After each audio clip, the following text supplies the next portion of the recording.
adalah outward looking process. Nah, ini kita melihat kepada aspek eksternal. Yang dimaksud dengan eksternal di sini adalah pasar atau objek yang akan dijadikan sebagai sasaran implementasi ide Anda. Nah, jadi ceritanya, kalau misalnya seorang dokter tadi, misalnya dia mau memeriksa pasiennya, maka sebelum dia memberikan obat, dia akan bertanya dulu, gitu ya.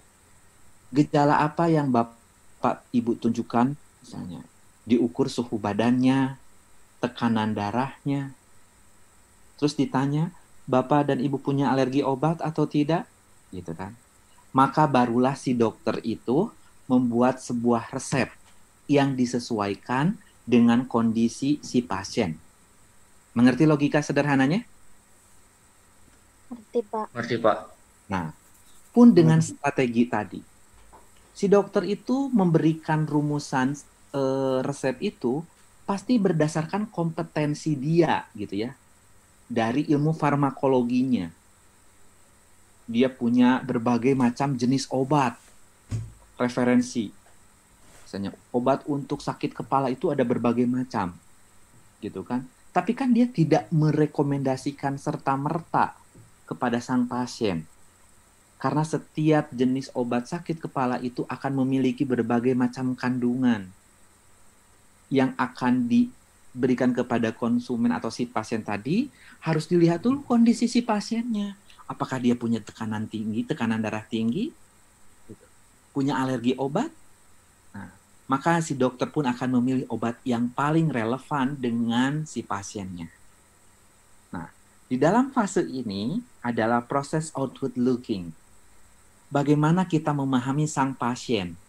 Bagaimana kita memahami customer kita ataupun objek dari strategi yang akan kita usung? Maka, apa yang harus dilakukan? Ini ada sebuah model yang namanya design thinking concept. Gitu. Kata kunci design thinking concept itu adalah kita memahami orang lain. Sehingga kita mengusulkan sesuatu dengan apa yang mereka butuhkan, sesuai dengan kondisi mereka. Oke, kita punya SCA, but you have to look the condition of our customer. Gitu. Jadi jangan hanya mengusulkan berbagai macam strategi, tapi kita nggak ngelihat sebetulnya yang dibutuhkan pelanggan kita itu apa. Nah, tahapannya di sini untuk design thinking ini, Anda juga bisa klik. Kelihatan di sini? Kelihatan. Proses desain. Kelihatan, Pak. Oke. Jadi kita punya SCA gitu kan, punya tadi contohnya 3 keunggulan bersaing. Terus mana yang akan kita pilih? Gitu. Usulan strategi apa? Anda cukup memilih satu usulan strategi yang harus diimplementasikan dari berbagai macam alternatif keunggulan yang dimiliki atau strateginya. Tahapannya adalah empathize. Gitu. Empathize di sini adalah ini. Looking in, looking out, looking around. Kata kuncinya. Kalau tadi misalnya seorang koki, kembali kepada seorang koki tadi, mahir membuat masakan Eropa. Tapi ternyata di sini dia mendapatkan pesanan dari 100 orang, yang mana 100 orang itu adalah vegetarian. Gitu. Maka sang koki pun ketika disuruh masak untuk 100 orang lain, yang notabene ini adalah vegetarian, dia akan memahami dulu vegetarian itu seperti apa sih kebutuhan jenis makanannya, apa yang disukainya, apa yang tidak disukainya. Itu proses empathize sederhananya. Bisa dipahami? Oke. Next step, you have to divine it. Divine di sini adalah mengerucutkan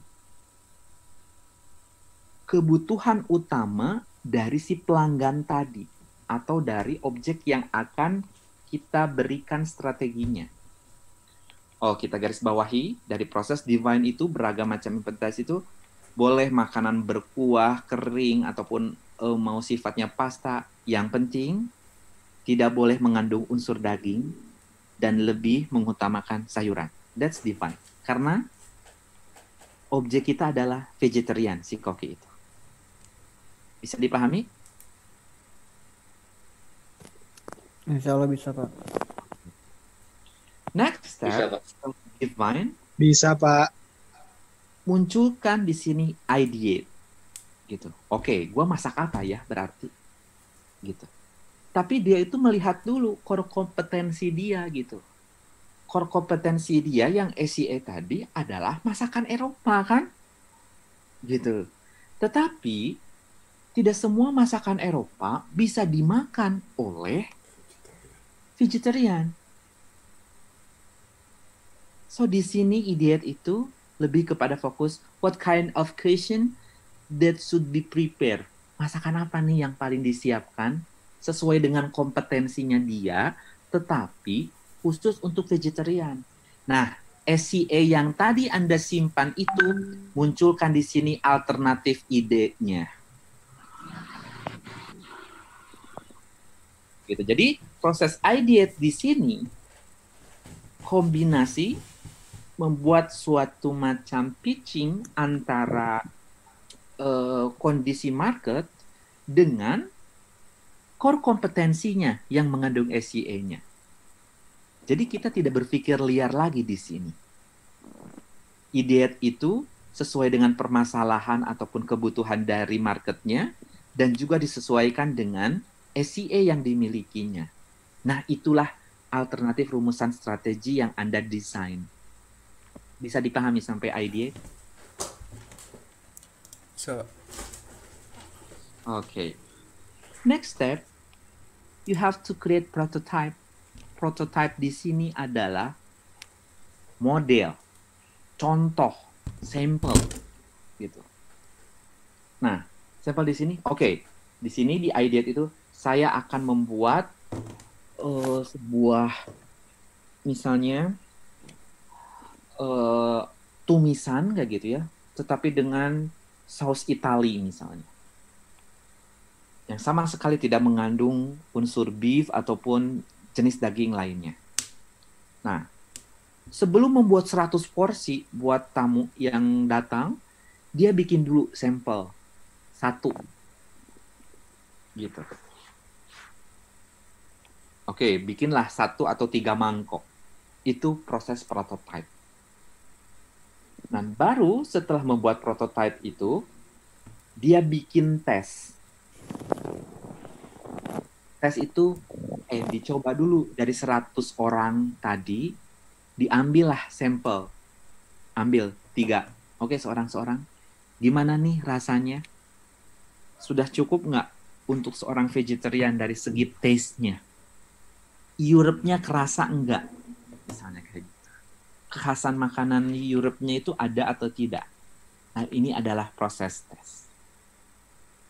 Lihat di dalam sini akan ada berbagai macam kemungkinan setelah hasil tes itu dilakukan.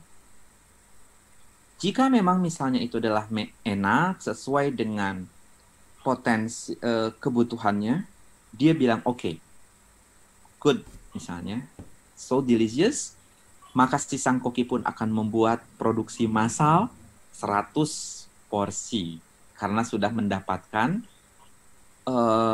pengakuan rasa yang enak dan qualified dari proses tes ini.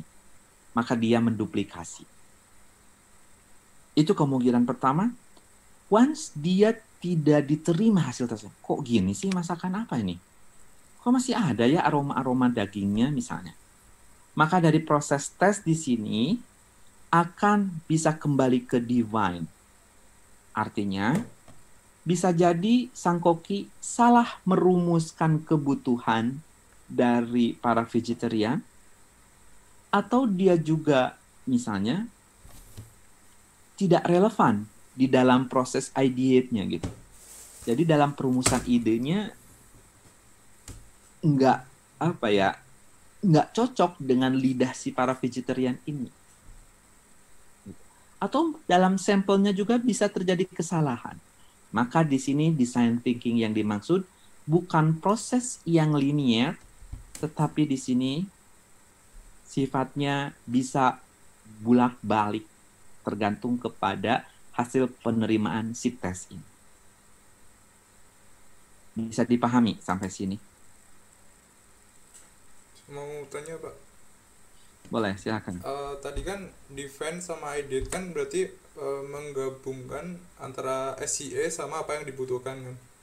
Nah, mungkin nggak sih Pak antara SCA sama apa yang dibutuhkan itu nggak ada yang kesamaan gitu loh Pak, antara SCA dari perusahaan sama yang dibutuhkan oleh vegetarian itu. Oke, nah di sini gini, eh, maka kita bisa nggak didukung kayak gitu ya, maksudnya nggak mendukung terhadap kebutuhan pasar kayak gitu. Kalau berpikir strategik, maka si perusahaan itu akan mikir, gua nggak ada nih misalnya yang bisa masak buat vegetarian kayak gitu.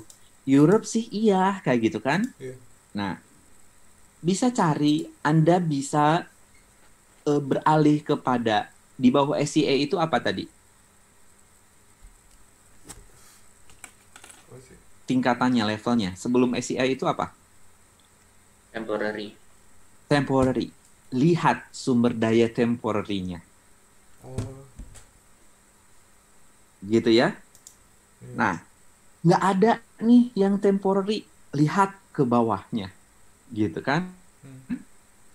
Karena daripada nolak 100 order kayak gitu ya, Iya. ternyata dia misalnya nggak punya terkait dengan standar SCA-nya gitu. Kalau Anda seorang pebisnis akan nolak ordernya nggak? Enggak Pak. Kalau rezeki. Enggak, Pak. Enggak lah, itu kan rezeki kayak gitu. Maka kita harus berpikir gitu, gimana nih supaya bisa terlayani? Bisa jadi, misalnya ya, Anda setelah merunut kepada berbagai macam level SCA temporary, terus tadi yang apa di bawah temporary-nya kayak gitu ya, sampai ya at least ini valuable loh buat konsumen, gitu kan? Itu poinnya itu kan, makanya berurut VRIO gitu. Ya setidaknya oke nggak berkelanjutan lah, tapi untuk saat ini gitu ya, setidaknya bisa memenuhi kaidah valuable. Gitu. Atau Anda seorang pebisnis ya, praktisnya. Nggak ada yang mahir masakan Eropa, tapi untuk vegetarian. Ya Anda bisa nge-hire casual kalau di dalam dunia hotel misalnya. Atau ngorder nih misalnya, di belakang layar itu. Gitu kan? Iya. Nah, kalau kamu ke pasar-pasar yang tradisional ataupun pasar kain atau apa kayak gitu, mereka itu pantang bilang nggak ada loh. Pak, ada kain motif yang kayak gini? Oh, nggak ada. Dia bilang, ada, sebentar. Saya ambilkan dulu. Ya, itu ngambil dulu ke toko sebelahnya. Iya. Atau ke rumahnya. Itu saya sudah beberapa kali kejadian seperti itu. Mengapa? Karena itu akan menjadi sebuah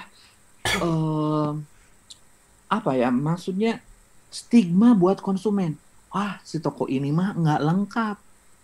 So, once ketika dia berkunjung lagi di masa yang akan datang, stigma itu ada. Oh, jangan ke toko ini, suka nggak lengkap. Tapi beda. Oh, di sini mah serba ada. Ketika nggak ada juga suka dicariin. Gitu. Kebayang nggak maksudnya? Bayang Pak. Ya, jadi tipsnya seperti itu. Lihat dari urutan SCA itu apa, kayak gitu. Maka alternatifnya gimana? Oke, yang lain silakan ada yang tanya.